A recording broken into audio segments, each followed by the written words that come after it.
Anya here, and I'm back with another video for Ophelia Talks. Today we are assembling the legacy blanket. So I have been making the duck pond squares, or what we also call the Anna starburst squares, for quite a while. I have collected them all in my box. Well, actually it's my grandma's box that she decorated with flowers from magazines and things like that, and she had this box and I was given it when she passed away. So I have found lots of little treasures in that box, but now I have put my duck pond squares into that box just to keep them while I was making them. So this was quite a lengthy process. I just made them as and when I had 5 minutes. Well, not even that. I just made them whenever I didn't know what else to make. All you need is a ball of yarn and a crochet hook. Make sure you know the pattern by heart. Watch the video again if you need to, and you can get started. Once you've made a couple of these squares, you will know this pattern by heart and you will be able to make this anywhere at any time. It is a wonderful project to have on the go at all times, just to keep yourself busy, keep your hands busy and keep your mind occupied. And now I am ready to start assembling these squares. I made 81 squares. I'm going to put them together in a 9x9 configuration. So I wanted a double bed-sized blanket, so a really big blanket. I have done no color planning whatsoever. I just made the squares with the yarn that I fancied using at the time. So this is the first blanket where I really did not pay any attention to the colors, what would go together or anything like that. I just used leftovers. I just used whatever I had to hand.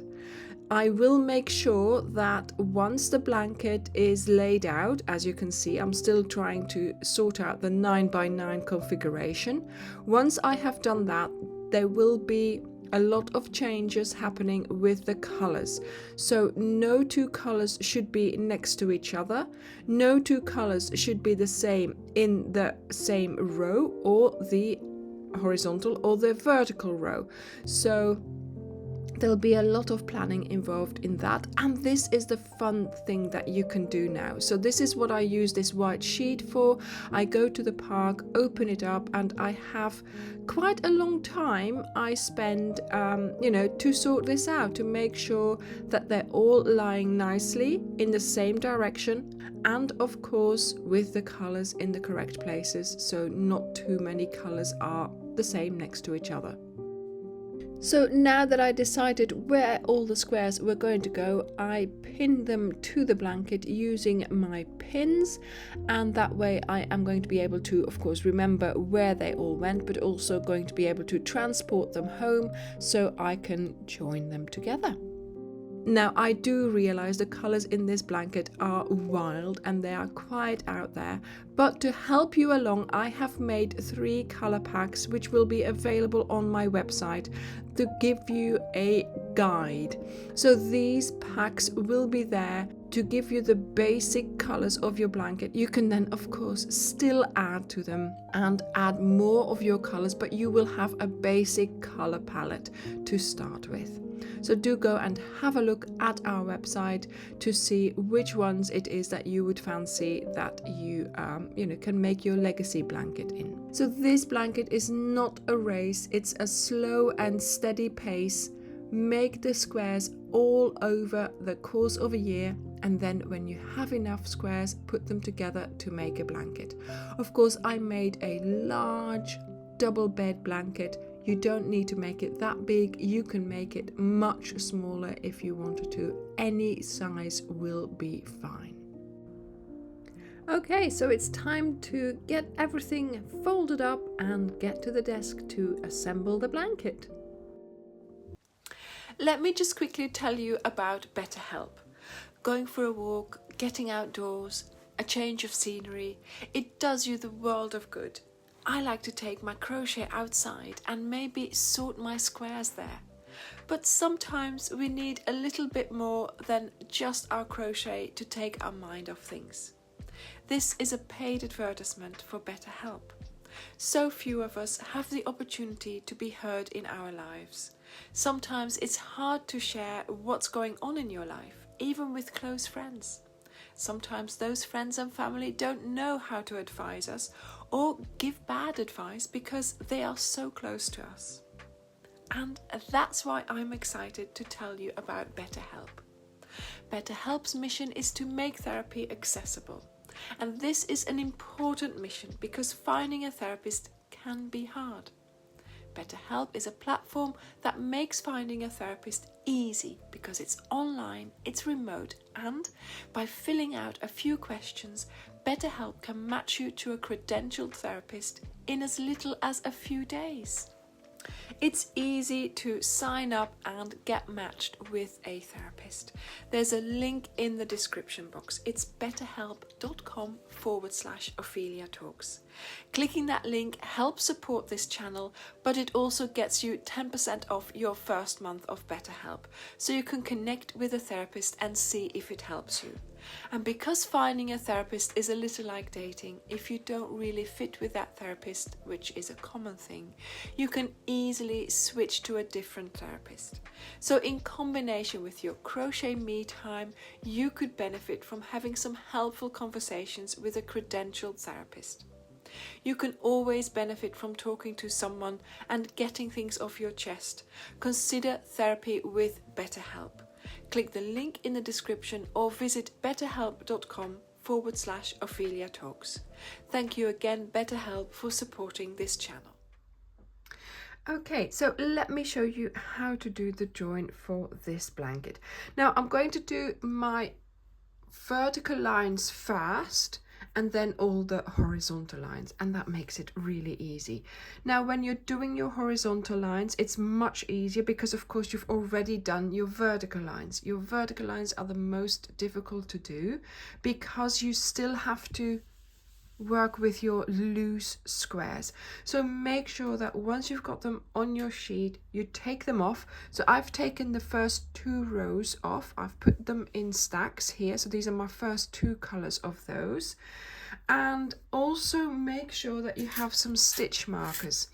Now, when you're doing your first 2 rows, very often they'll twirl around, and by putting a stitch marker just there and there, that will help in a way. So let's get started. So I've done my slip knot, and you're going to hold both of the squares together like this. Now, not with these squares, there's no front or back, so that is a good thing already, but what there is this. So this is a different direction from this, so make sure all your squares are in the same direction. Also, when you pick them up to put them together, you will find that but without knowing you've done it. Okay, so make sure you check that. So put them together like this, hold on to your yarn so you're ready to work, and then of course you find the first box here and the first box there. So insert your hook there and insert your hook there, and then you're going to do 2 single crochets. I always started with 2 single crochets just for, you know, insurance purposes really. Then you do chain 1, and then you find the next box. See, this is the next box here, this is the next box here. So you do a single crochet around those 2 stitches for those next boxes. Now some of those will have the chain 1 and the double crochet, so it's a little bit thicker, but that's fine, just go around it. Then you chain 1 into the next box, and make sure you see that you are using the next box here as well. Okay, and of course everything should tally up because you have the same amount of boxes on both squares. But just make the effort of finding the next box, because sometimes I didn't, and it was easy just to skip a box or to go into the same box. So here you can see I've gone into each box. Sometimes I went here and then there, so make sure that doesn't happen. So chain 1 and a single crochet around the next box. Chain 1, yeah, single crochet around the next box, chain 1, And this is how I generally did it, just making sure first of all with your fingers that you have those boxes lining up.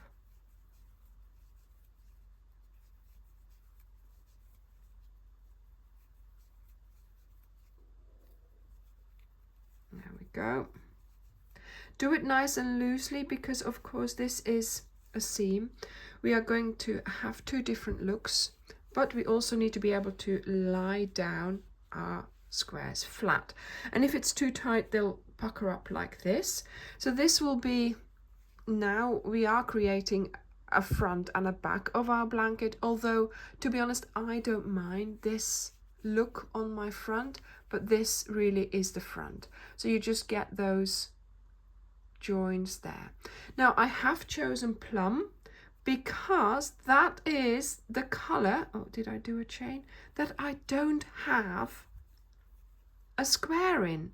So I thought that would be ideal to make sure I have a join that doesn't come back in the squares. So here we have the last box. I've done one single crochet, I'm going to do another one, and then I'm going to do a chain. This chain is going to serve us when we do the horizontal lines. Okay, so here we have, oh, Layla's here as well, we have a start of the first vertical join. Now we're going to go on to these two here. So you're going to take your work and hold these two together, hold your yarn and start working into the first box there. Make sure you keep it all tight. So you do your single crochet, and of course in the first box I always did 2. There we go, chain 1, and then to the next box, there we go, chain 1, single crochet. Yeah, which one is the next box here? There. And really this is how you are going to do all your vertical lines. So your blanket will look something like this when you have finished doing all of these.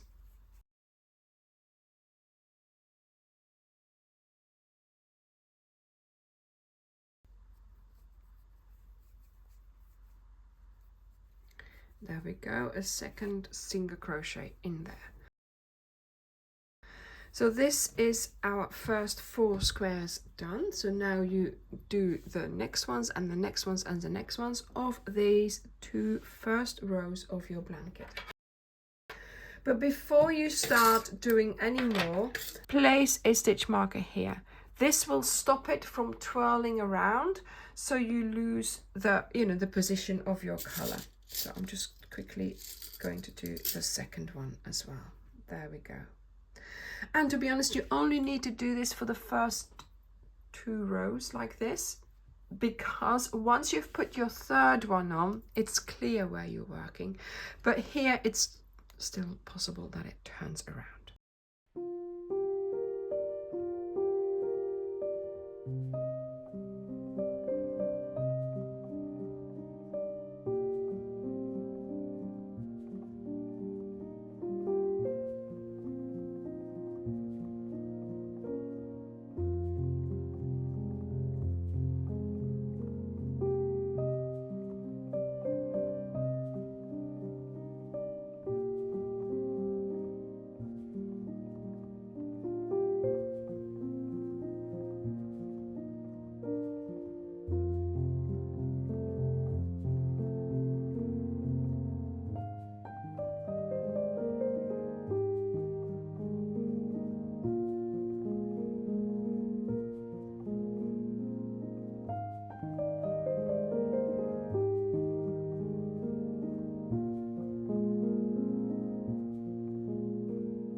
So now that we've done our vertical lines on the whole blanket, let me show you how to do the horizontal line. Now, of course, the horizontal lines are going to be exactly the same, apart from the fact that we need to deal with the crossing here.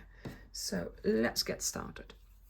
Also, the horizontal lines will be a lot easier because your blanket is already assembled.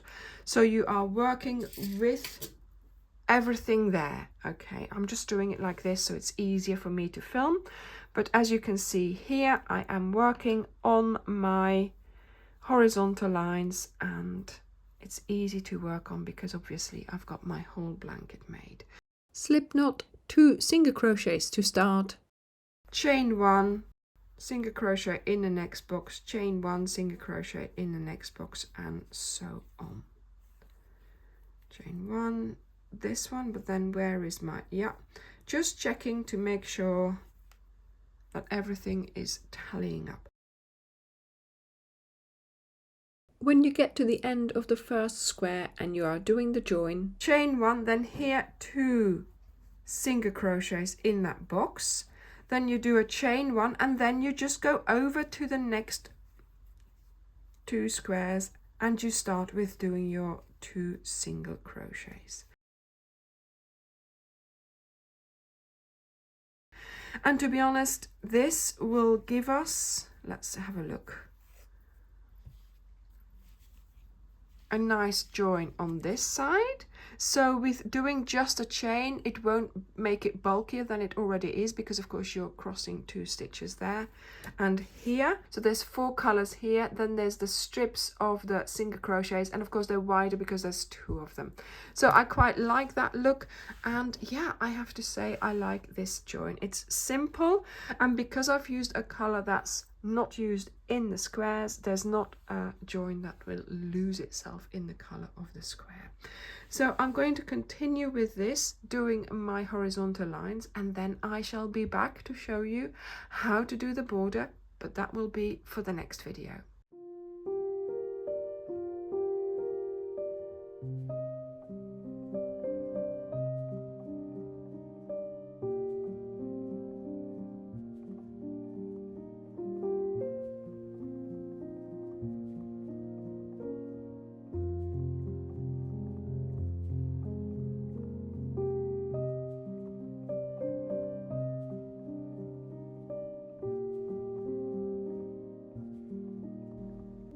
Thank you very much for watching, and I will see you in the next video. Bye!